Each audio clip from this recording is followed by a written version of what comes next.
Having done this twice before with 2K23 and then 2K24, my struggle for doing the play or don't play for 2K25 comes down to my basically the revisionist history, or the fact that I had to do a follow-up video last year on 2K24 and just say that I quit and went back to 2K19. And with that, it has been a struggle to figure out what I feel for 2K25. And so after the open rolls, I'll break down my pre DLC or first DLC drop feelings on 2K25 and whether you should play or not play.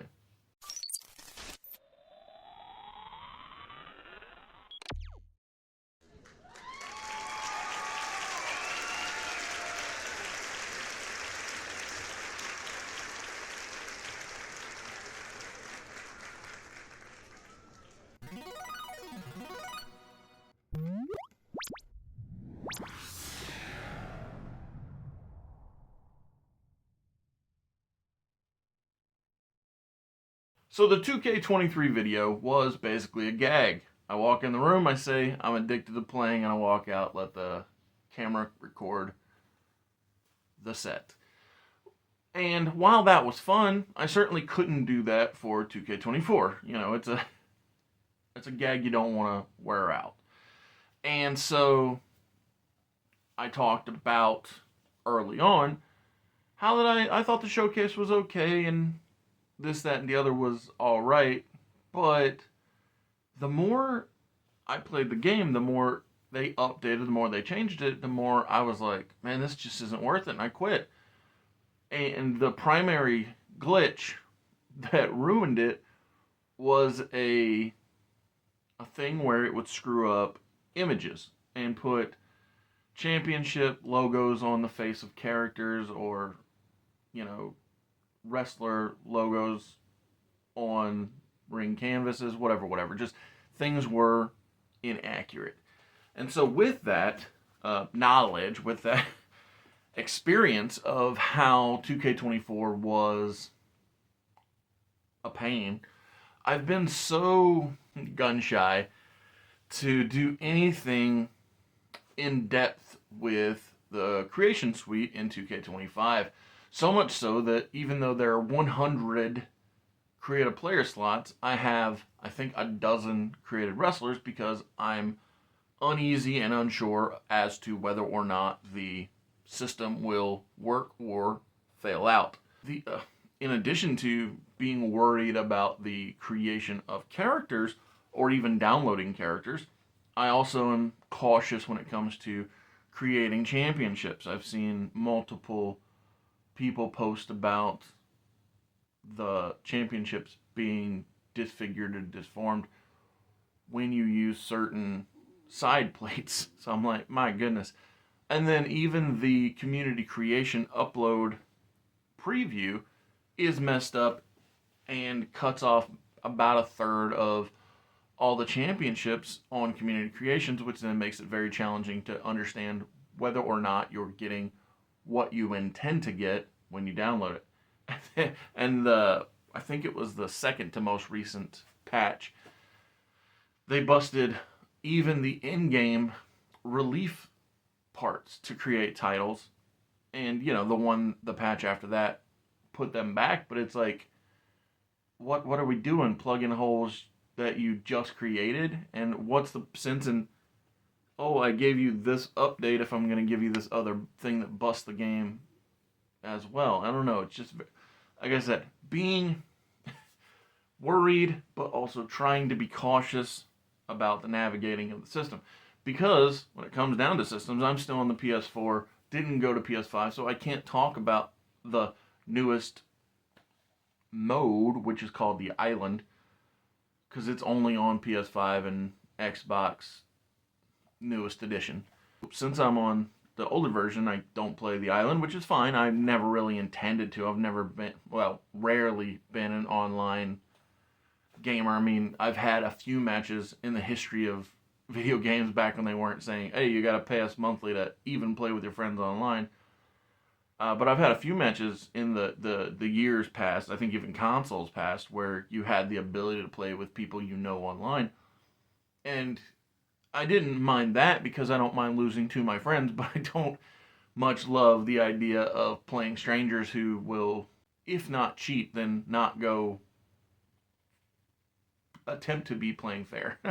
So I won't say they exactly cheat, but it doesn't feel like they're above board. And so with that, I just primarily focus on a few things, one of which is creating universes and balancing them out in such a way that I find enjoyable, such as this year I have 6 shows, even though the universe itself has been updated to where you have 3 shows a day and, up to 3 pay-per-views a day.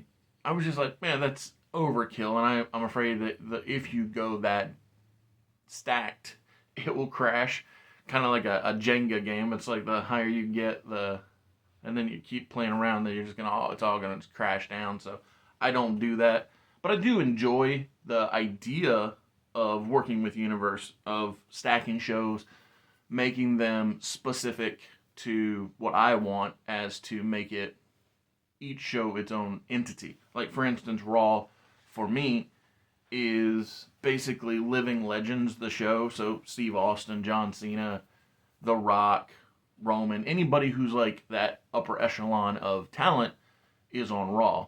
And Tuesdays, NXT, all of the live and learn and you're working on getting there type characters.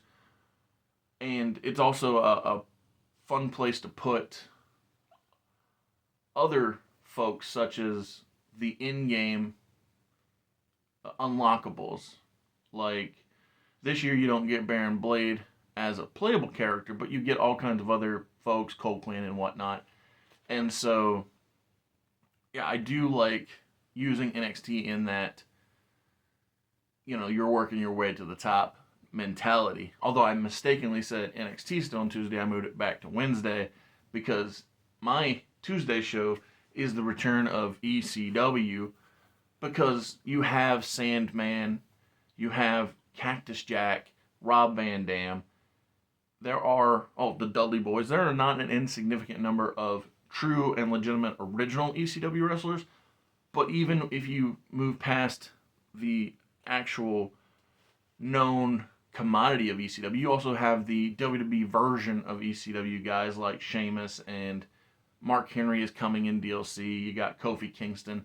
So it's easy enough to make an ECW show thrive that I brought it back and put it back on Tuesdays at 10 in my mind, like it was on the Sci-Fi Network. Thank you for being here at Mr. Super Oz.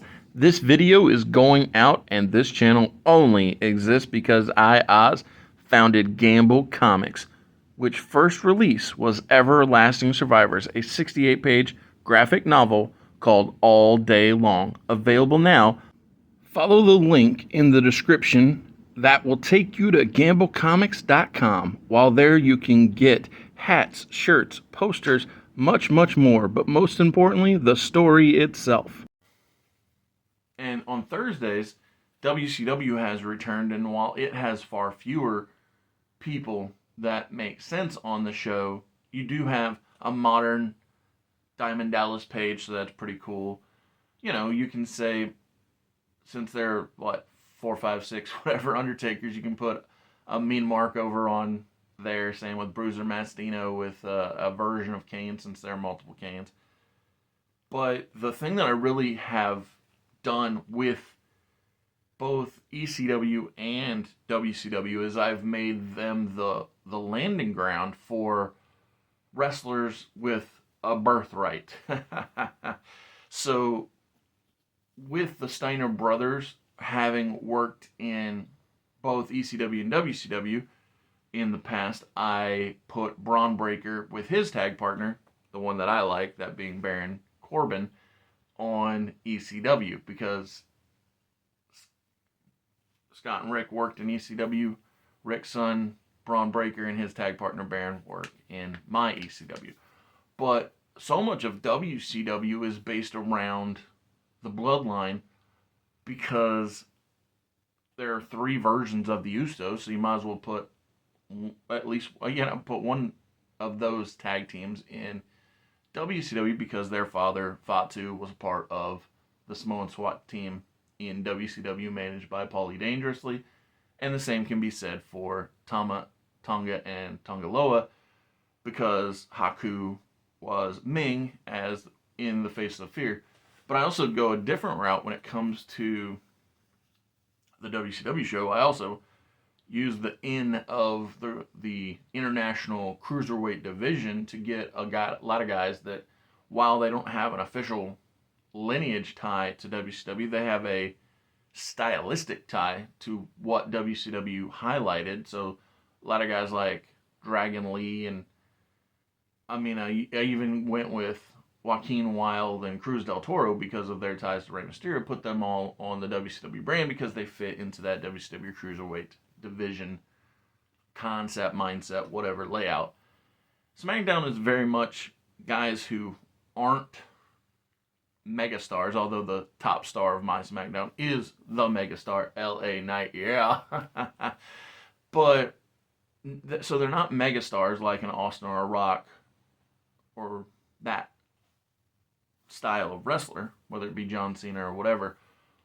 So but they're also not we got to prove ourselves on NXT guys. So anybody who fits that mold, like an Omos, or like I said, anybody who's not yet top, but definitely not working their way. It's like that mid-grade, almost a mid-card, if you will. Like, let's say that everybody was in the same melting pot. These guys would definitely be that Intercontinental United States division style, not the tip-top, but by putting them all on a show together, it gives them the ability to flourish. And the 6th and final show that I run is the return of NXT UK, because my goodness, it is astonishing just how many or how much of the former NXT UK is saturated within this game, which is hilarious given that for so long of its existence it was basically ignored by the 2K franchise.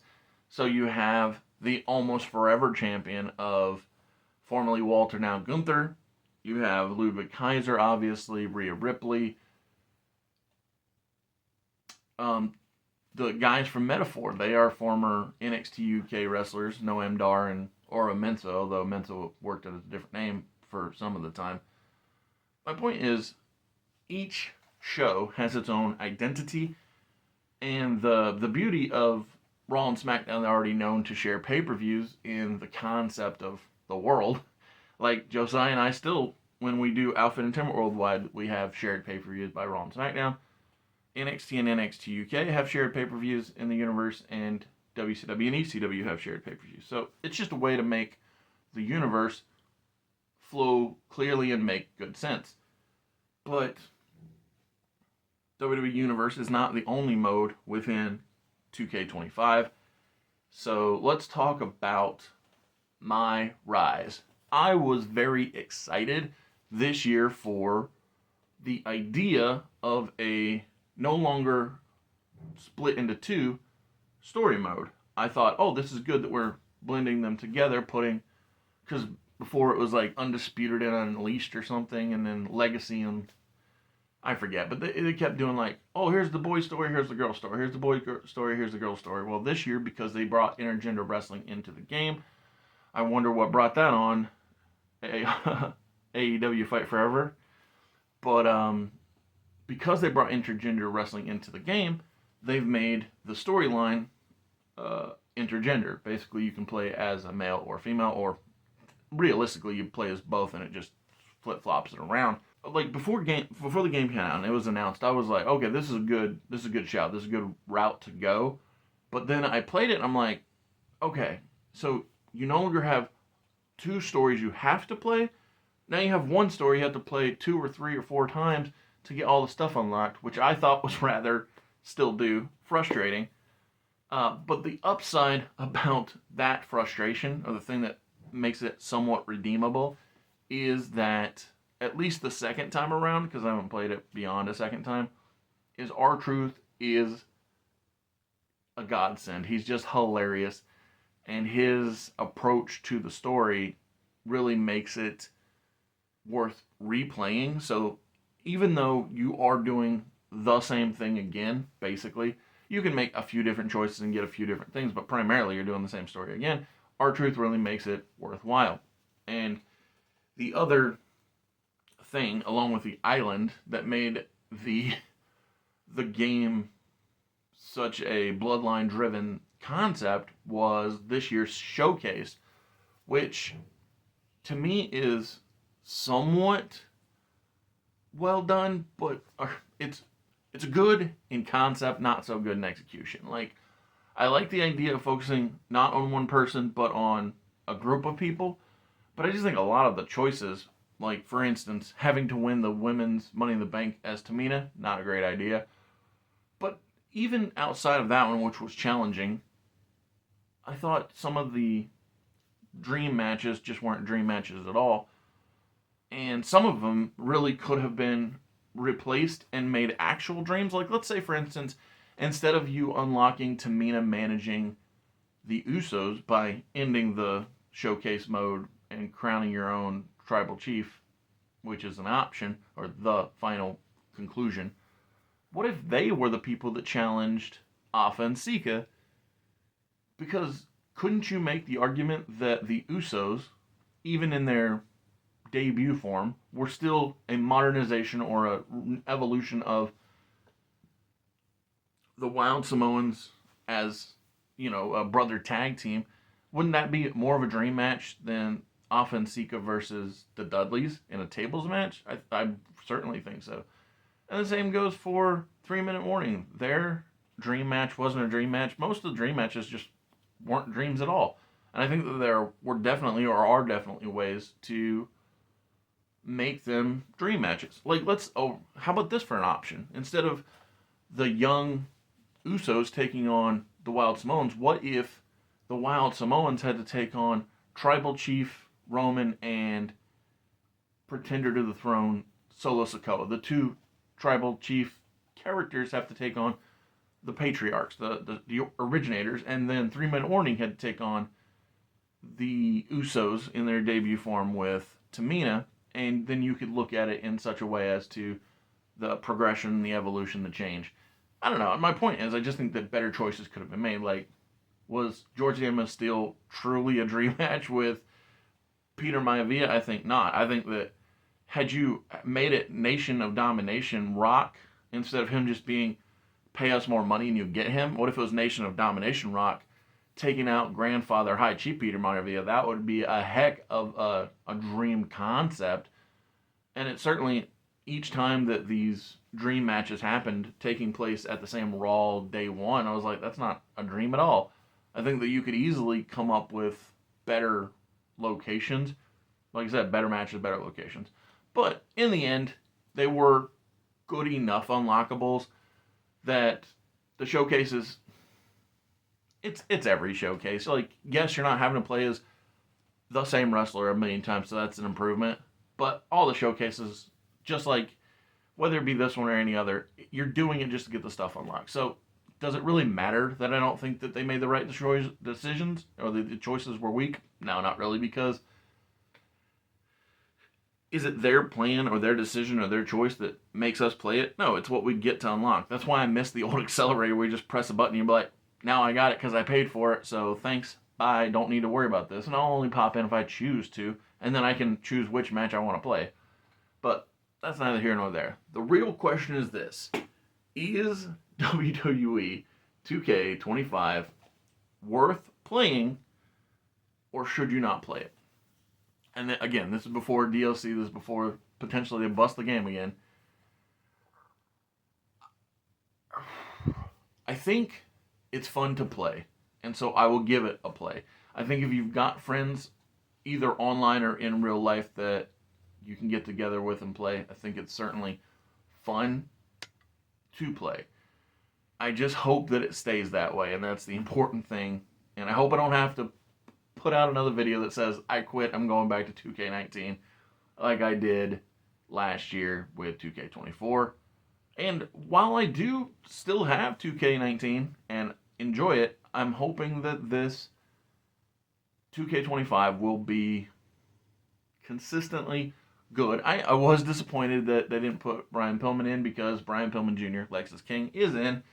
So that was disappointing to me. But they are announcing surprise additions, which I assume will probably be Joe Hendry. But, and you know, would I rather have Brian Pillman than any celebrity basketball player or any celebrity guest? 100%. And I wish I wish that the game would only give us wrestlers to play as instead of all the extras. Even though I made the best out of Post Malone and Bad Bunny and whoever they put in, and I'll do it again. I'll make the best of it. But it's like, I wish that it wasn't that. Well, I wish that wasn't what it came down to. Oh, I got to make the best of it. I wish they would just make the right choices to begin with. But like I said, if you got friends to play the game with, the game is worth playing.